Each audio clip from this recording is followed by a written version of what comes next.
Hey everybody, Nick here, and I got a little public service announcement for you about disassembling and maintaining this guy, the Kizer CO1C Sheepdog. Practically speaking, this knife is straightforward to take down. It's a titanium flipper frame lock, and you've got 3 screws, this, and this. The problem with it is that the pivot screw is an incredibly high torque sort of affair, and the Kizer tends to use very, very soft screws, so they're very prone to stripping. Taking it apart is not so hard, but the big thing for it is that you need a crazy amount of torque to undo and redo this pivot screw.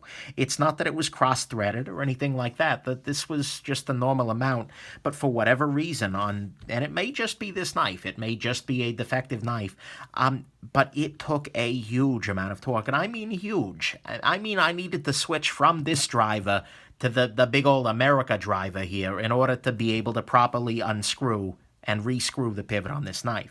It was to the point where at one point in time, as I was trying to put it back together, and I felt the screw starting to strip out a little bit, like one false move and this is over. I was, resigning myself to shooting Kizer an email to get a new pivot screw for my buddies Frankie and Bud, who loaned this knife to me. Thank you, guys. But I was able to get it back together. It didn't end up stripping, but it was enough that I feel like disassembling this knife is a little bit on the dangerous side. You run the real risk with Kizer's soft screws of really killing this pivot, and that's honestly ugly, and that's not something I'd recommend. So if you do want to take it apart, you can. It's just these 3 screws.